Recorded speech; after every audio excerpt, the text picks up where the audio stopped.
Então, concordo sim. E vou mudando, progredindo o pensamento, né? Você perguntou para nós, né, Gabi, de Sim, arte, sim, os como dois. viu. Eu queria perguntar para você, porque eu sei que você é uma poetisa, você escreve poemas, e ninguém melhor do que o artista para conceituar a arte, né? Eu sou um bruto que leio sobre artes, né? Mas o Jorge é um artista e um poeta, ele fala bem, ele tem o dom da oratória, né? Eu estou ouvindo aqui, estou admirado, falo, como é que fala bem, né? Eu não queria estar no banco dos réus, ele forçando a minha condenação, não. Não queria estar lá, não.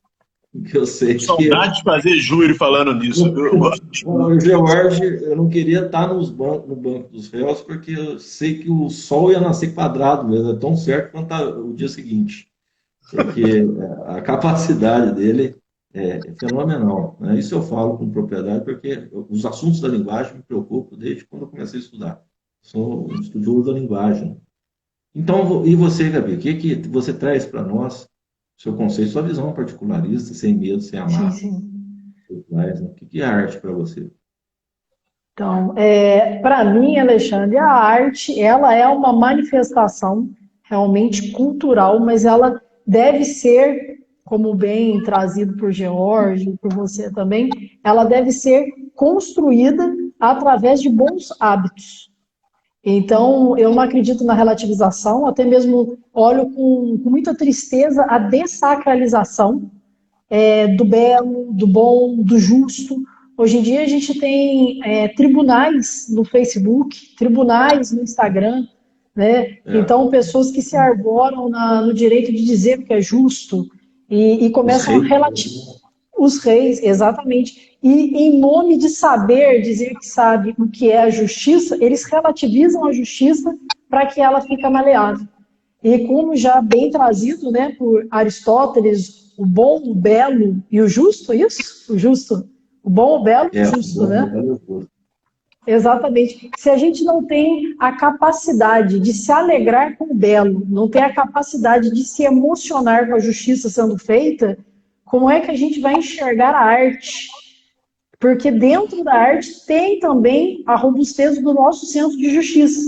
Da gente se sentir Sim. energizado de ver algo que está contrário àquilo que é sagrado, daí eu remeto até Mircea Eliade, o sagrado e o profano, que é importante nós sacralizarmos as coisas, nós centralizarmos a ideia daquilo que tem real importância, e não daquilo que tem urgência.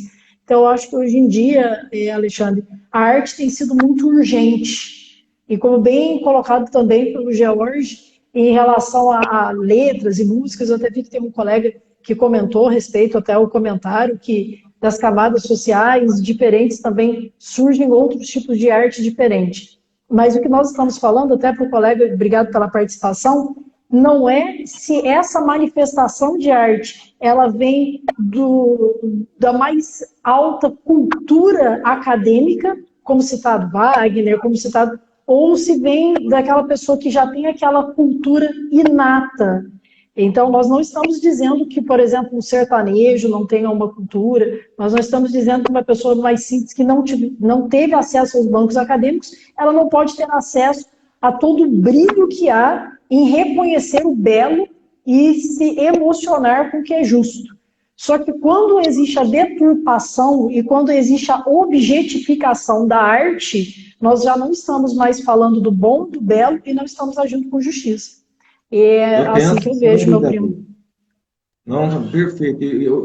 O colega que mencionou, até eu queria externar aqui o meu pensamento acerca disso. É muito, a live passada a gente não teve muito tempo, eu queria até fazer um adendo.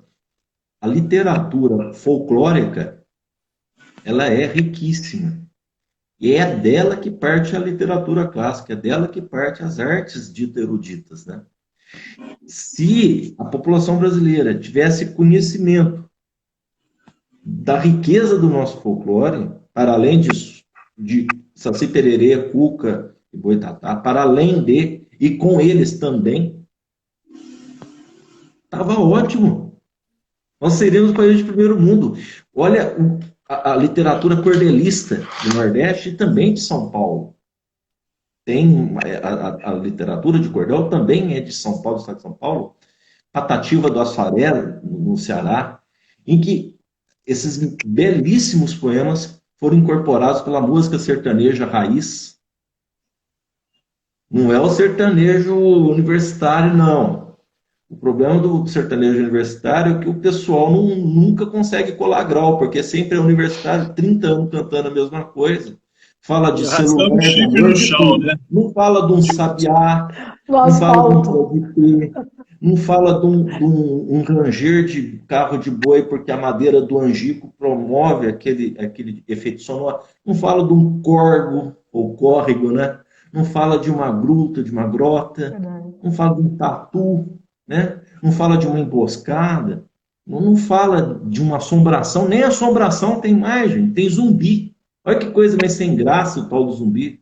O zumbi é um corpo morto que anda e leva tiro na cabeça e cai. A coisa mais inofensiva que existe, te dá uma mordidinha e você vira outro zumbi.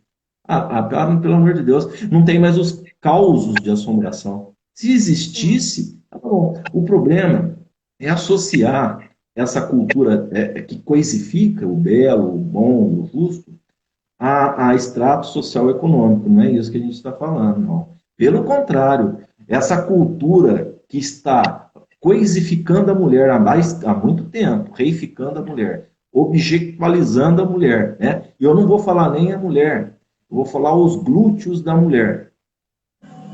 Essa cultura não tem nada a ver com por detrás dessa cultura existe mega empresas que faturam bilhões. Bilhões. Aí depois vem com um discurso, né, autobiográfico que veio da comunidade e tal, a imprimir a impressão que na comunidade só tem aquilo. Pelo contrário, gente, tem muita cultura popular, tem muito caos que nós ouvíamos dos nossos avós, dos nossos bisavós, e é em nome desse folclore que eu falo alto.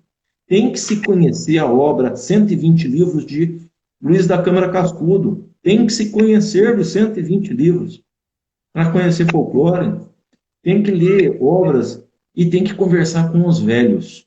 Veja bem, eu estou falando que você tem que conversar com seu avô, com sua avó, com o senhor que trabalha ali perto do seu emprego, da sua escola.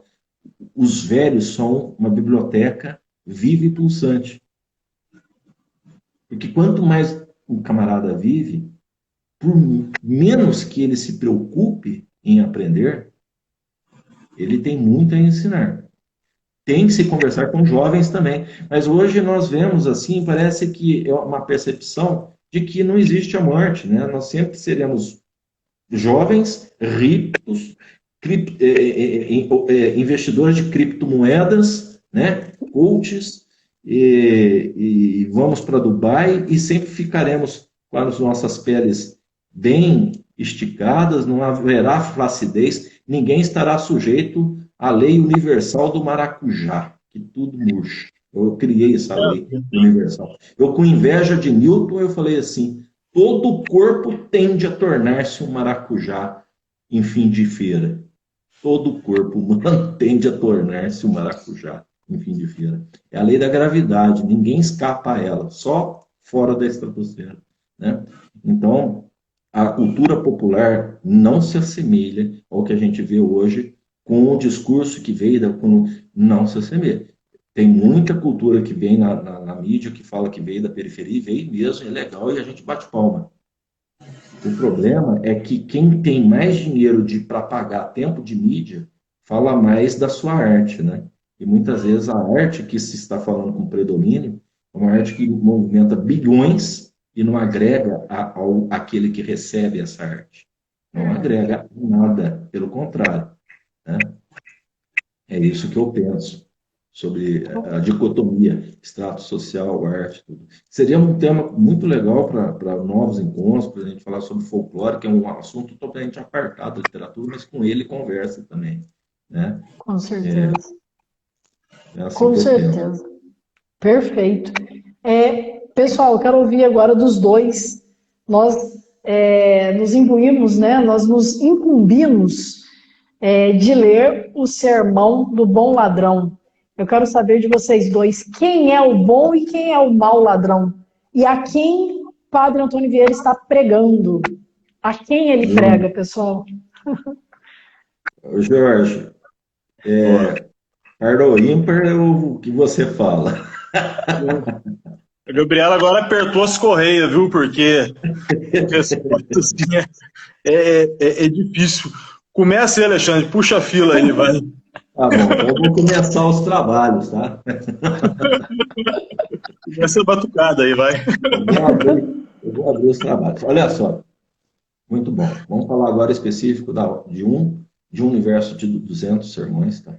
Vamos abstrair e vamos nos concentrar nesses poucos minutos que nos restam.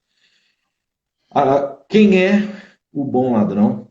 Quem é o mau ladrão? E a quem Padre Vieira prega, né? Bom, de início, o bom ladrão, na concepção de Vieira, ele, como todo o sermão do Barroco, ele começa com, ele tem uma estrutura, é um exórdio, um início, um preâmbulo chamado exórdio na retórica clássica, o desenvolvimento e a argumentação, e depois a peroração. Peroração é em que ele incita o ouvinte a seguir, a refletir sobre aquela mensagem. Você que está nos ouvindo, sabe o que é o sermão? É a homilia da igreja. Eu não sou católico, mas eu, quando posso, acompanho minha esposa, que é as missas. Eu gosto muito da homilia, quando o padre se dirige do púlpito, né, ao público e conversa com o público sobre questões atuais. E na homilia, o padre, o sacerdote, ele, para abrir a conversa, para abrir os trabalhos, ele faz uma citação da Bíblia. Ele faz referência ao texto magno no pensamento, na religião católica, tanto na católica como na protestante. O texto magno não é a Constituição Federal, é a Bíblia, certo? De Bíblia também dá uma live aí de 365 dias, 488 horas por dia, né? Então não vamos entrar nessa... Tem muito assunto para falar de Bíblia, mas vamos pensar que a Bíblia é a carta magna do catolicismo, do protestantismo. Então, os oradores sacros, que a gente fala, os sagrados, os sermonistas do século XVII, XVIII, barroco, né? Estes sermonistas, quando começavam os seus sermões, eles se fundamentavam na Bíblia. Depois também eles faziam referência à cultura clássica, para perceber a gradação, faz referência aos socráticos, faz referência a Cícero, faz referência a Diógenes, enfim, aos pré-socráticos, né? Então, a referência bíblica é aquela passagem em que Jesus, no Gólgota, é crucificado entre dois ladrões, o mau ladrão e São Dimas, que é o bom ladrão. E Vieira faz uma provocação, ele fala assim, por que Jesus entrou ao paraíso com um bom ladrão, né? E ele diz que muitos reis, Jesus era um rei, rei dos reis, o rei, para ser rei, tem que levar ao paraíso o bom ladrão. Essa é a premissa, essa é a tese que ele quer provar. O rei, para ser rei, tem que levar ao paraíso o bom ladrão. Assim como o mau ladrão, a muitos reis arrasta ao inferno. Ele usa uma figura de linguagem chamada antítese. E parece que ele está falando 6 por meia dúzia, mas não está não. E ele vem explicar. O bom ladrão é aquele que restitui, é aquele que devolve, é aquele que se arrepende e devolve tudo que tomou do outro. Então, quando São Dimas diz, Pai, quando estiveres na casa, Senhor, quando estiveres na casa do seu Pai, lembre-te de mim. E Jesus replica, em verdade vos digo que ainda hoje estarás comigo no paraíso. Aí Padre Vieira fala que Jesus perdoou a São Dimas porque Dimas estava nu e estava pregado no madeiro, não tinha como restituir. Mas ele tinha um arrependimento. E o arrependimento e o sangue que ele derramou na cruz, o sangue o remiu daquele quinhão material que ele teria roubado de outras pessoas. Ele restitui o que ele podia, o que eu posso restituir aqui é o meu sangue derramado. O mau ladrão é aquele que não se arrepende, que não se restitui nada, que não restitui nada. E Vieira estende numa progressão de raciocínio, ele diz o seguinte, em linhas bem genéricas, que o mau ladrão é o ladrão que leva o governante para o inferno. é o ladrão que não restitui. E ele ainda faz uma referência do encontro de Jesus com Zaqueu, que era o rei era um dos chefes dos publicanos, os cobradores de impostos, príncipe dos publicanos, né? E Zaqueu não foi perdoado logo de início, porque Zaqueu era muito rico. Então Zaqueu fala para Jesus que dava esmola, e Padre Vieira fala, por que ao declarar ao mestre, Jesus não o perdoou de pronto? Jesus só falou que entra na sua casa a salvação. Hoje entrou na sua casa a salvação. Mas não falou para Zaqueu, você está salvo. Entrou a oportunidade de você se salvar, mas não falou, você está salvo. E porque São Dimas foi bate pronto, você está comigo hoje no paraíso. Porque Zaqueu demorou a entender que não bastava fazer caridade, era imperioso seguir o dever do bem comum de restituir a justiça restitutiva, restituir aquilo que foi tomado a outrem. E tão somente quando Zaqueu falou, mestre, senhor, darei a metade da minha fortuna e aqueles que eu prejudiquei darei em quádruplo. Somente neste momento em que Jesus sinaliza para Zaqueu o momento da salvação. E Padre Vieira diz que os reis que são lenientes com os corruptos, os reis que permitem os governadores de província, os reis que permitem a seus prepostos roubar o povo, não precisa nem esses reis terem consciência que estão os seus prepostos roubando. Pelo simples fato dele ter a potestade ou poder de nomear, cria Vieira inteligentemente uma responsabilidade jurídica objetiva, civil penal. Por que penal? Porque não existia uma prisão perpétua. A prisão perpétua maior era a crença que ia para o inferno. Muitos ainda creem assim. E quer maior pena do que para o inferno? E na origem do direito, a palavra pena está associada ao pecado. Então, a gente tem que entender o Sermão de Vieira, quando ele fala pecado, ele está falando em pena. E se ele está falando em pena, ele está falando ius puniendi, de um Estado que está acima do Estado, que é o direito natural. O direito natural, que é o direito natural teológico, não o direito natural naturista lá dos pré-socráticos, nem cosmológico, certo? Estou falando do direito natural teológico, que está acima do direito positivo. E Vieira vem construindo um raciocínio que, em síntese, eu vou explicar para vocês. Ele diz o seguinte, olha, o rei, o governante, vamos ler hoje, o presidente da República, ele tem uma grande, mas uma grande a responsabilidade a ponto de, se ele for leniente e permitir que os seus prepostos roubem, ou se ele não escolher corretamente os homens pela meritocracia e não pelo compadrio, pelo tomar lá da cá, aquele carguinho, que dá o Vieira faz uma crítica a cargo comissionado. Ele faz uma crítica lá em 1655 a esses cargos por compadrio político, por engendros políticos, cargos de confiança, de livre nomeação, sabe? Ad nutum. Não estou falando do servidor de carreira, não estou falando disso. Eu estou falando daquele camarada que entra na administração porque é amigo do parente, da amante. Ele não entra pela meritocracia. Ele é um usurpador, na visão de Vieira. Ele é um usurpador da fazenda pública, que não pertence a ninguém e pertence a todos. Mas não é que porque pertence a todos, a ninguém pertence. Então, o Padre Vieira diz que, sim, o bom ladrão é aquele que se arrepende e restitui até o último centavo. O mau ladrão, não adianta espernear, amigo. Não adianta dar esmola, não adianta falar que é honesto, não adianta se você for leniente e não restituir até o último centavo roubado, seja pela sua ação ou seja por sua omissão. Muito bom, Jorge. Vou falar depois do Alexandre a responsabilidade danada, viu? O Alexandre falou muito bem. Gabriela, quem se destina ao Sermão do Bom Ladrão se destina a todos. É uma leitura, o Sermão do Bom Ladrão, uma leitura imprescindível nos dias de hoje. Escrito séculos atrás, mais de 300 anos atrás, né?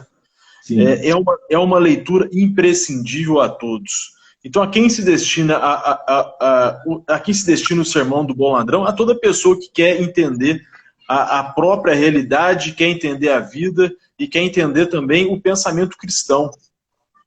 Porque quando eu li o sermão do bom ladrão hoje, eu já havia lido um tempo atrás, hoje eu retornei.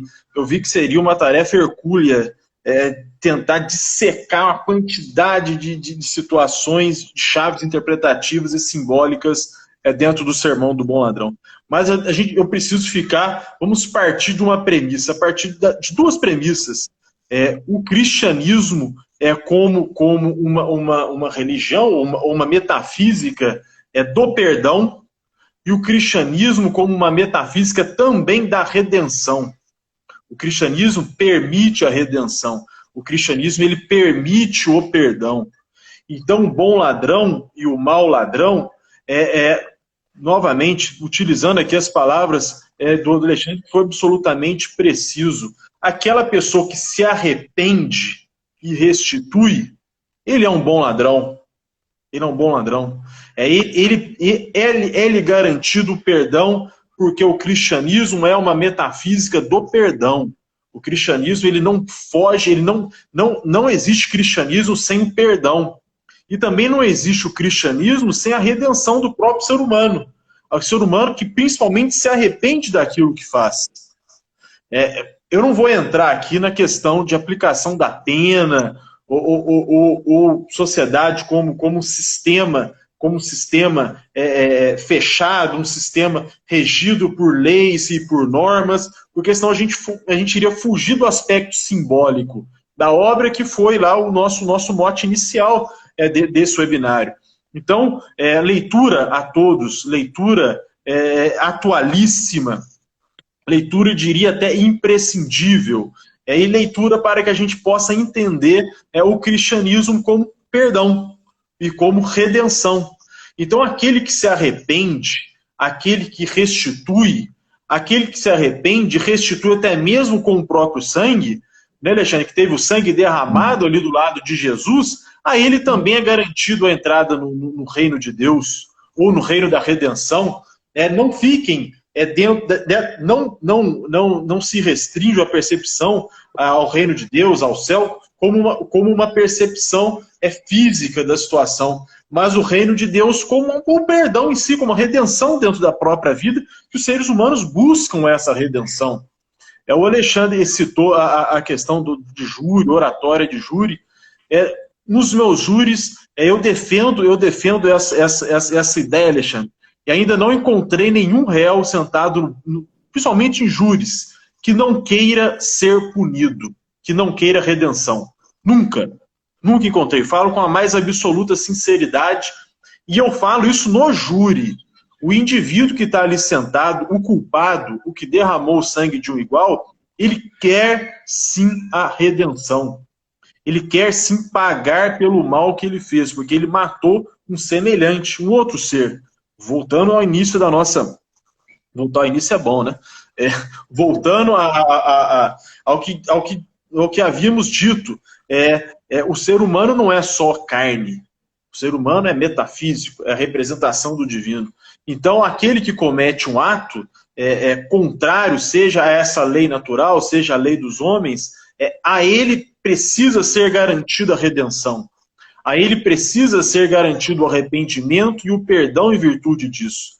Então, o bom ladrão e o mau ladrão, eles se diferenciam pela busca da redenção, pela busca do perdão, pela consciência de que errou ao roubar, pela consciência de que errou ao subtrair, no caso, vamos dizer assim, de furto, vamos falar de furto, que é mais palatável, a restituição da res furtiva, a restituição daquilo que ele subtraiu.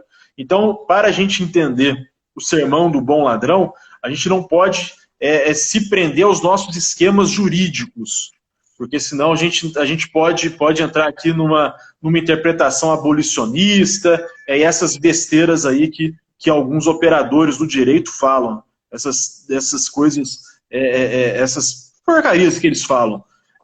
Mas precisamos entender pelo simbolismo do cristianismo, pelo simbolismo da redenção e pelo simbolismo do perdão, que sim, a todos os seres humanos é garantida a redenção.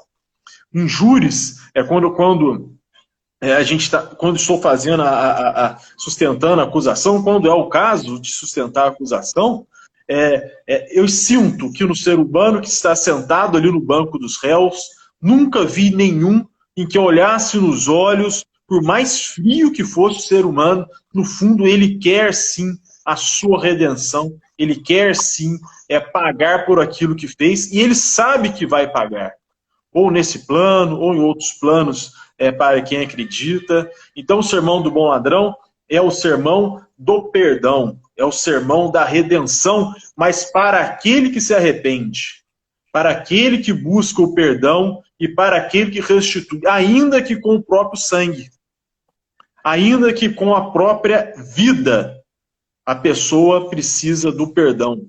E citando aqui a questão da morte, antes desse tópico, o Alexandre citou a questão da morte. A morte hoje é o grande tabu hoje na nossa sociedade, a morte, né?